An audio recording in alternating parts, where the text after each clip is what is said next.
Queridos irmãos, a paz do Senhor Jesus, é um prazer estar aqui novamente no canal do pastor Edivaldo Bueno para o comentário de mais uma lição da Escola Bíblica Dominical. Esta lição número 3, lição do dia 19 de abril de 2020. Estamos no segundo trimestre de 2020, estudando a revista sob o título A Igreja Eleita, redimida pelo sangue de Jesus e selada com o Espírito Santo da promessa. Já iniciamos esse estudo, foram 2 lições maravilhosas, de muito proveito. Esse estudo é baseado na carta de Paulo aos Efésios, e hoje, especificamente na lição 3, estaremos abordando os termos ou o tema eleição e predestinação. Sem dúvida, são pontos doutrinários de grande importância para que tenhamos uma compreensão da sua abordagem pentecostal, que é o que vamos estar fazendo aqui hoje. Uma abordagem bíblica pentecostal, a qual nós cremos, praticamos e sob a qual nós vivemos, de acordo com aquilo que o Senhor tem nos dado pela fé. É um tema de grandes distorções, de bastante polêmica, mas a abordagem bíblica é fundamental, né? É através da Bíblia que o Senhor nos dá a revelação da sua palavra, da sua vontade, das suas verdades expressas na sua palavra. Vamos ao estudo desse tema. Eleição e predestinação. Basicamente, de início, é importante a gente fazer um resumo para a gente conseguir se situar. Então, eleição, nesse contexto bíblico, dentro da doutrina da salvação, eleição é basicamente o que o nome diz, escolha. Eleição é uma escolha. Nesse caso, especificamente, trata-se da escolha feita por Deus daqueles, no plural, daqueles que hão de herdar a salvação, a vida eterna. Então, sim, Deus escolheu um povo, não um indivíduo, mas um povo, no plural, para herdar a salvação. Então, a eleição trata disso, dessa escolha feita por Deus. E no contexto bíblico, nós vamos estar vendo as condições dessa escolha. E predestinação também é o que o próprio nome diz. É uma destinação prévia, é uma determinação prévia daquilo, ou do destino dado aos eleitos. Então, são 2 termos distintos, mas que sempre estão relacionados no ensino bíblico no mesmo contexto, porque na eleição nós temos a escolha e na predestinação nós temos a definição prévia do que vai acontecer ou do destino dado a estes eleitos, a estes escolhidos, a este povo. Então, eleição e predestinação. Vamos iniciar pela eleição. A gente vai gastar um bom tempo aqui. Vamos detalhar. Como eu frisei o termo bíblico desde o começo, esse é o nosso foco. Aliás, estamos tratando de escola bíblica dominical e a teologia nossa é bíblica, né? Não de outras fontes, mas a fonte, a água limpa é a Bíblia. Então hoje nós vamos citar bastante versículos, né? Vamos começar por Efésios, capítulo 1, versículo 4. Paulo diz assim, já está falando de Cristo no versículo 3, diz assim: como também nos elegeu nele, em Cristo, antes da fundação do mundo, para que fôssemos santos e irrepreensíveis diante dele em amor. Aqui nesse versículo 4, mesmo sendo um versículo curto, nós temos aqui 4 aspectos já bem elaborados nessa revelação bíblica. A primeira coisa é que a eleição é comunitária, por isso eu disse desde o começo que é no plural. Paulo não diz me elegeu, ele diz nos elegeu. Ele está falando de um povo. A eleição sempre diz respeito à coletividade. A escolha de um povo por Deus, feita por Deus na sua soberania, né? De um povo para si mesmo. Além disso, não nos elegeu em nós mesmos. A escolha é feita nele. Nele quem? Em Cristo. Como também nos elegeu nele. Então a escolha não é baseada no homem. Por isso que se diz na teologia que a escolha é cristocêntrica, é centrada, fundamentada, baseada em Cristo e não na individualidade do homem. Terceiro, quando se deu essa eleição, essa escolha? Nos elegeu nele antes da fundação do mundo, antes da nossa criação, antes da nossa existência. E importante para esse contexto, a gente vai concluir a lição falando disso. Antes da queda, antes do pecado. Então Deus escolheu um povo para si antes do pecado. Isso é impressionante. E por fim, o propósito da eleição, dentro desse mesmo versículo. Nos elegeu nele antes da fundação do mundo. Para quê? Qual o propósito, o objetivo? Por que Deus fez essa escolha? Por que Deus selecionou, escolheu, criou um povo? Para que fôssemos santos e irrepreensíveis diante dele em amor. Então, a escolha é coletiva, é cristocêntrica, é anterior à nossa criação, à nossa existência, anterior ao pecado e tem um propósito específico. Isso falando de eleição ainda. Vamos ver um pouquinho a questão da base em Cristo, né? Por que a eleição é cristocêntrica? Porque ele, Cristo, é o eleito. Então, em relação à humanidade, aos homens, a eleição é coletiva, ela não é individual. Mas a eleição como indivíduo, ela existe, mas só na pessoa de Cristo. Cristo é o eleito. Por isso que Paulo fala, nós somos eleitos nele, porque ele é o eleito. Em Cristo estamos, nos condicionamos à eleição. Isaías capítulo 42, versículo 1. Eis aqui o meu servo, a quem sustenho, o meu eleito. O meu eleito. Uma profecia messiânica, falando, claro, de Cristo, em quem se apraz a minha alma.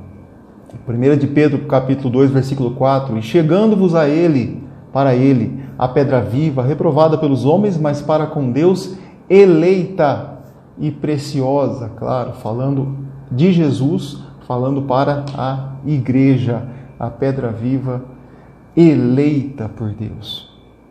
Por isso que Paulo diz que fomos eleitos nele, em Cristo. Então não há eleição em indivíduo. Alguém só pode estar eleito estando unido a Cristo, fazendo parte do povo de Cristo. E esse povo é a sua igreja.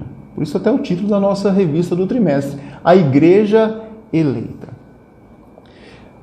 1 de Pedro capítulo 2, versículo 9, fala o seguinte: mas vós sois a geração eleita, o sacerdócio real, nação santa, povo adquirido. Falando à igreja. Versículo 10. Vós que em outro tempo não erais povo, mas agora sois povo de Deus, que não tinhais alcançado misericórdia, mas agora alcançaste misericórdia. Pedro está falando num contexto de alguém, ou de um povo, que não fazia parte, que não era e passou a ser. Não tinha alcançado, mas alcançou. Então, não era eleito e passou a ser eleito. O que acontece então? Qual o meio para essa condição de alguém não ser povo e passar a ser povo? De alguém se enquadrar nessa eleição. Então existe uma condição para isso, tá? E a condição é, basicamente, fé e arrependimento. Essa é a condição para a eleição de um indivíduo, de um homem, de um ser humano. A eleição não em si mesmo, mas para estar eleito em Cristo. Porque fé e arrependimento estão apontando para Cristo, para o Evangelho, para a obra de Deus relacionada à salvação, a tudo que Deus fez, tudo que Deus investiu na salvação do ser humano. Então a eleição, ela está fundamentada basicamente na escolha, que é uma responsabilidade e um atributo dos homens. A escolha pessoal, a resposta pessoal de cada homem à salvação oferecida por Deus. De que forma? No Evangelho, na pessoa de Cristo, no plano de salvação. O homem ouve o Evangelho, por isso nós pregamos o Evangelho, por isso o Evangelho chegou até nós, por isso a salvação chegou até nós. O homem ouve o Evangelho e a esse homem, a esse indivíduo, é dado o direito de escolha, o exercício do livre arbítrio. Essa salvação ela é disponível a todos. Todos os homens são alvo do amor de Deus. Deus amou igualmente todos os homens. João 3,16 diz assim: porque Deus amou o mundo de tal maneira que deu o seu Filho. Amou o mundo, aqui significa todas as pessoas. O amor de Deus, ele é ofertado a todas as pessoas na pessoa de Jesus Cristo. Atos 17, versículo 30. Mas Deus, não tendo em conta os tempos da ignorância, anuncia agora a todos os homens, não é a alguns homens, a todos os homens. Anuncia agora a todos os homens, em todo lugar, que se arrependam. Então, a salvação, a eleição em Cristo, ela é oferecida através do Evangelho, da pregação do Evangelho, da verdade sendo revelada à mente, ao coração, ao entendimento dos homens. Há uma revelação bíblica muito importante para essa compreensão. Primeira carta do apóstolo Paulo a Timóteo, capítulo 2, versículo 4. Diz ali, Paulo dizendo: Deus quer que todos os homens se salvem e venham ao conhecimento da verdade. Deus expressa ali o seu desejo, o seu sentimento. Deus quer que todos os homens se salvem e venham ao conhecimento da verdade. Só que aqui nós temos que compreender dois aspectos da vontade de Deus relacionada à humanidade e à salvação. O primeiro aspecto é a vontade perfeita de Deus, na qual Ele deseja que todos sejam salvos. Esse é o seu sentimento. Mas a Bíblia também revela a vontade permissiva de Deus, na qual Ele permite e tolera que muitos o rejeitem, que muitos exerçam esse direito ao livre-arbítrio, escolhendo como quer responder ao Evangelho. Isso nos ensina e fundamenta que a eleição é condicional. Condicional a quê? A resposta humana ao Evangelho, ao convite de Deus à salvação, à fé em Cristo e ao arrependimento. Hebreus capítulo 12, versículo 15, o escritor diz assim: tendo cuidado que ninguém se prive da graça de Deus. O homem tem o direito de se privar da graça de Deus. Deus constituiu os homens com atributos, com memória, com racionalidade, com entendimento, e isso torna o homem capaz de exercer o seu livre-arbítrio. Deus não pediria ou não deixaria isso na mão do homem se isso não fosse uma verdade. Então, dentro dos atributos que Deus cria o homem, Deus coloca no homem, no seu corpo, alma e espírito, mesmo após a queda, a responsabilidade de uma resposta ao Evangelho. Tanto que lá em Romanos, capítulo 1, versículo 20, Paulo diz que quem crê em Cristo, ou quem não crê em Cristo, é, portanto, indesculpável. Indesculpável. Não há desculpa para aquele que não crer em Cristo. Um dia haverá uma cobrança, um julgamento. E aqueles que não houverem crido entregado sua vida ao Senhor, através da fé e do arrependimento, para obterem assim a salvação graciosa vindo da graça de Deus, eles não terão desculpa. Por quê? Porque havia meios de aceitarem a Cristo. Deus nos fez assim, com essa capacidade. Apocalipse 3:20 escreve assim: eis que estou à porta e bato.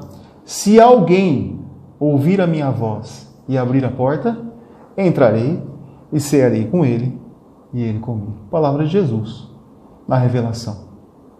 Eis que estou à porta e bato. Se alguém ouvir a minha voz e abrir a porta, entrarei. E se não abrir e se rejeitar, ele não vai entrar. Então, através do exercício da escolha, dessa resposta positiva que cabe aos homens, a salvação é exercida, é alcançada, é praticada. Deuteronômio 30:19, um versículo chave em relação à escolha. Os céus e a terra tomo hoje por testemunha contra vós, de que tenho proposto a vida e a morte, a bênção e a maldição. E o conselho de Deus é: escolhe, pois, a vida para que vivas. É responsabilidade individual de cada ser humano, então, meus irmãos, dentro dos seus atributos, essa escolha, ainda que a Bíblia revele, e é verdade, em João 16, versículo 8, que é o Espírito Santo quem convence o homem do pecado, da justiça e do juízo. Mas essa ação da salvação, ela é produzida naqueles, ou na vida daqueles que não rejeitam ao Evangelho, que não resistem à voz do Espírito Santo na pregação do Evangelho. Tanto que Estevão, no seu discurso, lá em Atos 7:51, ele disse: homens de dura cerviz, incircuncisos de coração e de ouvidos, ou seja, povo rebelde e obstinado, vós sempre resistis ao Espírito Santo. Assim como fizeram vossos pais, também vós fazeis. O Espírito Santo oferece a graça, a salvação, e o homem rejeita, endurece o seu coração. Foi isso que foi dito de Esaú, que não houve lugar de arrependimento em seu coração. E Hebreus 3:15 diz: hoje, se ouvires a sua voz, não endureçais o vosso coração. Talvez essa seja a mensagem de Deus para muitos hoje. Não endureçais o vosso coração, ou seja humilde. Permita que Deus opere no seu coração através da pregação do Evangelho, para que o Espírito Santo enxergue isso, para que o Espírito Santo opere em cada coração a fé e o arrependimento. De que forma? Não resistindo, não endurecendo o vosso coração. Tira as reservas, as cadeias, o impedimento do orgulho, da soberba. Ouçam, busquem, deem uma chance a si mesmo para que o Evangelho possa ser praticado na sua vida. Busquem a Deus enquanto se pode achar. E Deus, na sua grandeza, há de se revelar. Agora vejamos então o que acontece quando a resposta é positiva. Tá? Vimos que é possível rejeitar. A graça pode ser resistida. A dureza do coração do homem pode resistir à pregação do Evangelho, à oferta de Deus na salvação em Jesus Cristo. Mas por outro lado agora, quando a resposta é positiva, Romanos 10:11, todo aquele que nele crer não será confundido. Todo aquele que nele crer, nele, em Cristo, não será confundido. João capítulo 1, versículo 12, uma revelação fantástica de Deus. Mas a todos quantos o receberem, todos, não é alguns, não é um grupo selecionado, um grupo privilegiado, um grupo sortudo, em detrimento de um azarado. Não. A todos quantos o receberem. Receberem a quem? A Cristo. Deu-lhes o poder de serem feitos filhos de Deus. Aos que creem no seu nome. A eleição, portanto, é condicional. A quê? A resposta do homem ao Evangelho. Quem crê faz parte, passa a fazer parte dos eleitos. Está nessa condição, está eleito, faz parte da igreja, do corpo de Cristo. Agora é importante, nesse entendimento, frisarmos o seguinte: essa resposta não é meritória, não nos torna merecedores, não há mérito na resposta. O entendimento diferenciado disso, uma acusação de que isso é alguma obra que leve à salvação, chega a ser pobre, é pífio, porque qualquer um que tem a experiência da salvação, do conhecimento de Deus, uma vida transformada, já sentiu a presença de Deus no seu coração. Qualquer um entende que a resposta humana à fé e ao arrependimento, à pregação do Evangelho, é, na verdade, um reconhecimento da total falta de mérito, da total insuficiência humana para a salvação. Eu reconheço a minha insignificância, a minha insuficiência, a minha necessidade, o meu demérito, reconheço que não há mérito em mim e deposito a minha fé nos méritos de Cristo, na suficiência de Cristo para a salvação. Então é claro que fé não é obra, a fé produz obra, né? Mas a fé não é obra, então não é meritória, não é mérito que essa resposta seja positiva. Essa resposta é o desejo de Deus. E a partir disso, Deus opera a sua salvação. A justificação, a regeneração, a santificação. E por fim, um dia seremos glorificados. Que bênção, meus irmãos. Vamos seguir. Propósito da eleição. Propósito. Nos elegeu nele para que fôssemos santos e irrepreensíveis. Santos e irrepreensíveis. O que Deus fez? Deus quis separar um povo. Fez isso com Israel.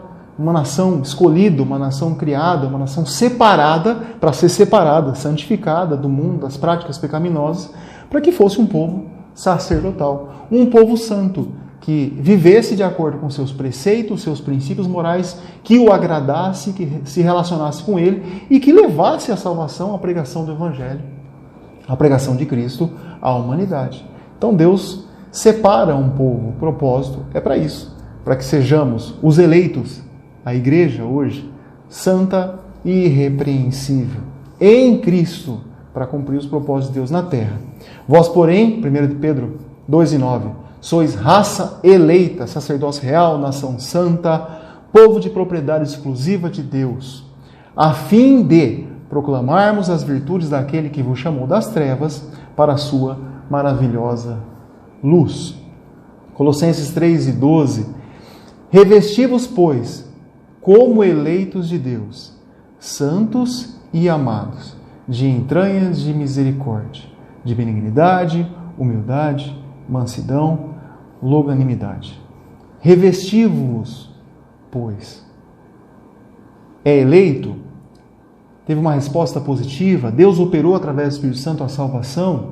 Foi feita uma nova criatura pelo poder do Espírito Santo, pelos méritos de Cristo?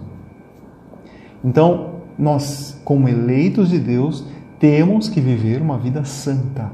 E Deus provê os meios para isso através da sua palavra, que nos transforma, que nos purifica, através da presença do Espírito Santo, através do poder do nome de Jesus, do sangue de Jesus que nos purifica de todo pecado.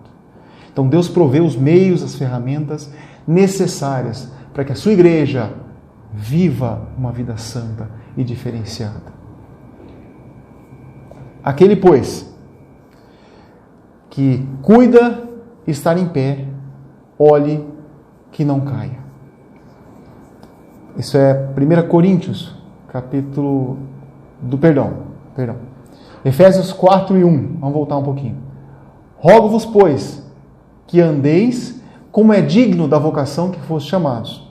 Paulo, aqui na carta aos Efésios, ele roga, ele pede a Deus, ele clama a Deus, clama ao povo, na verdade, que andeis como é digno da vocação com que fosse chamado. Então, é uma forma digna de se andar. Quis trazer esse versículo também no nosso entendimento. Uma forma digna de se andar, como eleitos de Deus. Qual é essa forma digna? Revestindo-nos como eleitos de Deus. E essa salvação é condicional. A quê? A minha resposta e a minha permanência em Cristo. A minha permanência nessa condição de estar em Cristo. Aí sim, nós temos aí 1 Coríntios 12:10, que eu antecipei um pouquinho. Aquele, pois, que cuida estar em pé, olhe que não caia. É possível perder a salvação? É possível aquele que está no corpo de Cristo, que está eleito em Cristo, perder a salvação? Sim, porque essa eleição é condicional à permanência em Cristo, a estar em Cristo. Aquele, pois, que cuide estar em pé, olhe que não caia. Cuide para não cair. Mantenha-se na sua posição, na sua condição, buscando a santificação, buscando o revestimento do poder do Espírito Santo. Ezequiel 18, 24. Mas desviando-se o justo da sua justiça e cometendo iniquidade, fazendo conforme todas as abominações com que faz o ímpio, porventura viverá? De todas as justiças que tiver feito, não se fará memória.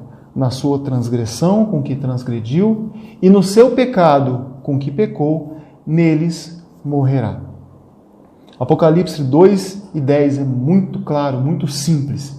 Sê fiel até a morte, e dar-te-ei a coroa da vida. Sê fiel até a morte, e dar-te-ei a coroa da vida. Não há base bíblica qualquer, não há base respeitosa à interpretação bíblica que traga o entendimento de que uma vez salvo, sempre salvo.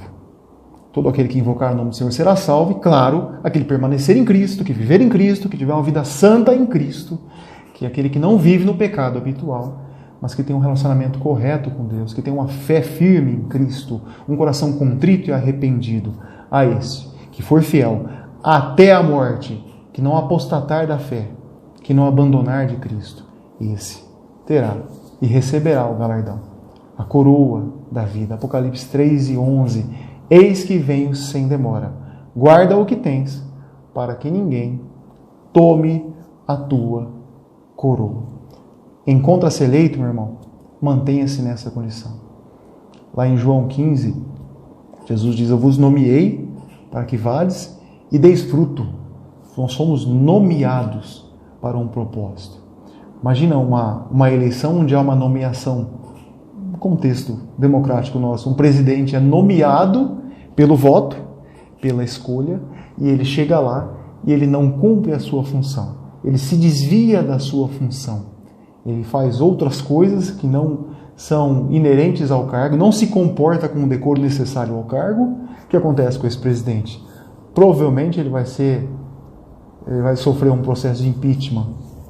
E se bobear, ele perde a nomeação. E o que Jesus fala lá? Toda vara que não dá fruto é o quê? É cortada e lançada fora. Então, meus irmãos, se Deus nos permitiu até hoje estarmos firmes na sua presença, continuemos, busquemos, sejamos fiéis ao Senhor. Aquele que precisa se consertar com o Senhor, se conserte, porque é tempo de conserto. É tempo de buscar o Senhor. E o Senhor prontamente recebe, o Senhor prontamente nos atende, o Senhor prontamente nos ouve. Porque Ele ama e Ele quer salvar. Ele quer salvar. Bom, falamos da eleição, da escolha, do perigo de decair da fé, de resistir ao Espírito Santo, de aceitar a pregação, de não resistir. E vamos falar agora de predestinação. A predestinação é um dos conceitos mais distorcidos da Bíblia. Como se prega outras coisas fora da revelação bíblica apostólica neotestamentária. Predestinação é o versículo 5 do primeiro capítulo de Efésios. Então no 4 nós já lemos, nos elegeu nele. E no 5, e nos predestinou para filhos de adoção por Jesus Cristo, para si mesmo, segundo o beneplácito de sua vontade. Nos elegeu nele e nos predestinou para filho. Paulo está falando de um grupo eleito, de um corpo, de uma unidade, de uma coletividade que se torna um, que é a igreja. Então, nos elegeu nele e nos predestinou. É uma sequência do mesmo entendimento dentro da doutrina da salvação.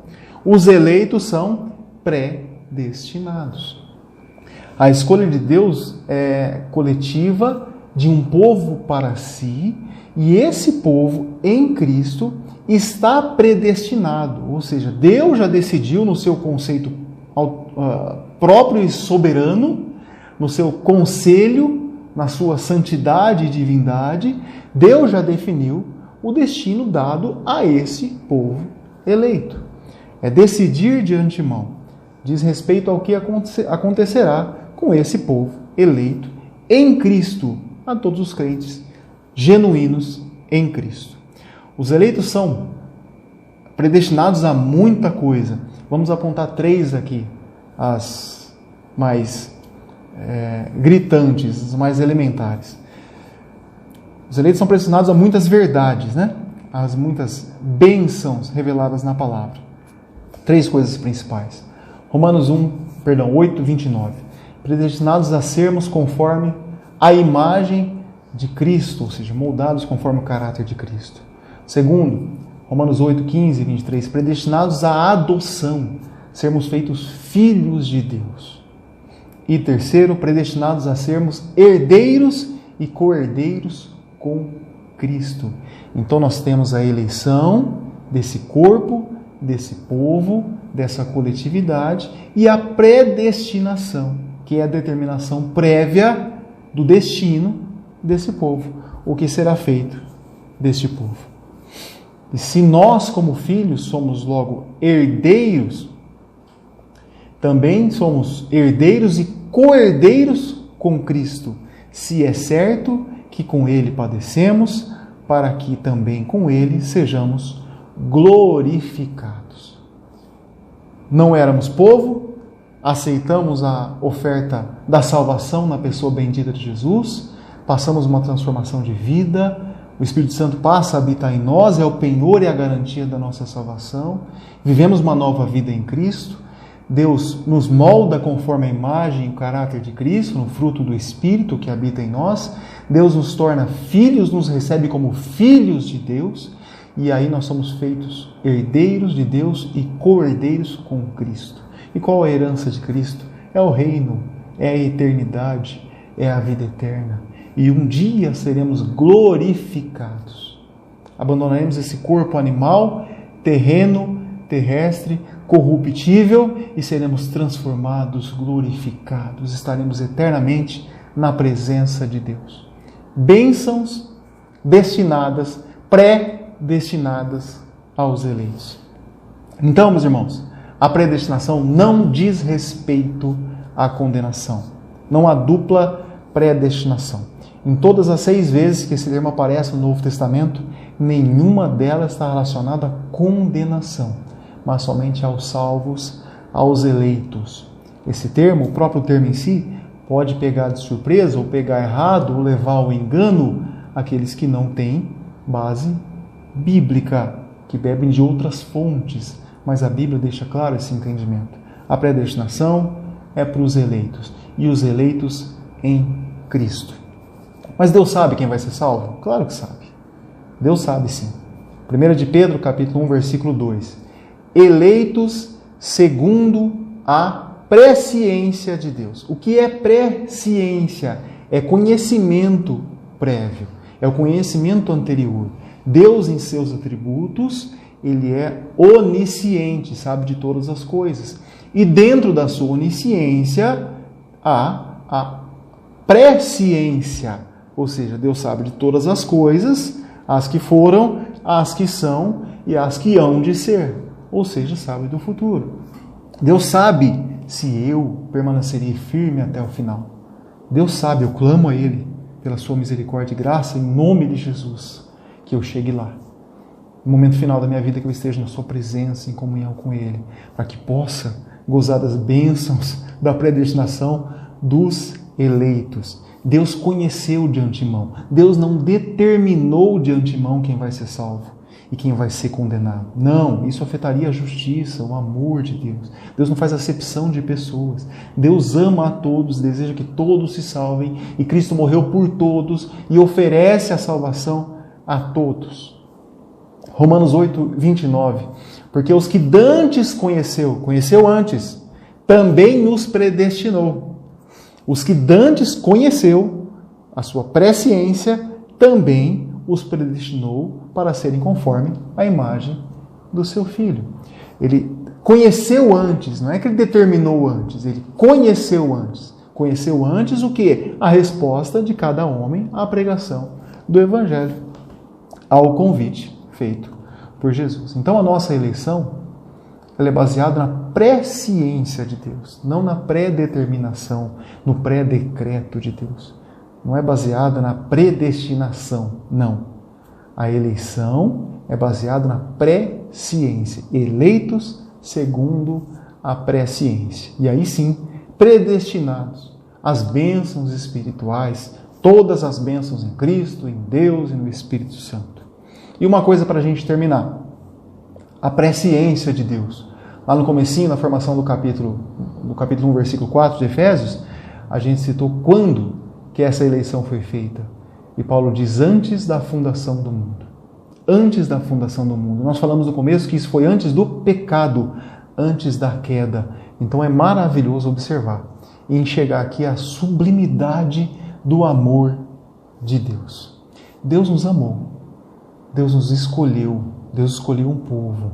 Deus amou tanto a humanidade. Deus quer tanto que os homens se salvem, que mesmo sabendo que muitos o rejeitariam, Ele decidiu fazer. Ele manteve o plano. Ele sabia que muitos o rejeitariam. Mas Cristo é o Cordeiro de Deus que foi imolado antes da fundação do mundo. E Deus, na sua presciência, sabia também, aí está a alegria, graças a Deus, que muitos o aceitariam, que muitos apresentariam um coração contrito, humilde, sem mérito algum, para reconhecer que depende dos méritos únicos de Cristo como único e suficiente Salvador da humanidade, daqueles que creem em Jesus. Ninguém pega Deus de surpresa, Deus não foi pego de surpresa. A salvação, o sacrifício, a expiação, Cristo, todo o plano. Não foi uma emergência, não foi um remendo, não. Foi resultado e é resultado do amor sublime de Deus. Que Deus em Cristo abençoe a todos nós, meus irmãos, iluminando o nosso entendimento, dando graça para que continuemos firmes na presença de Deus, para que sejamos constantes na obra de Deus e que esse entendimento gere em nós temor, gere em nós a busca pela santidade para agradar a Deus.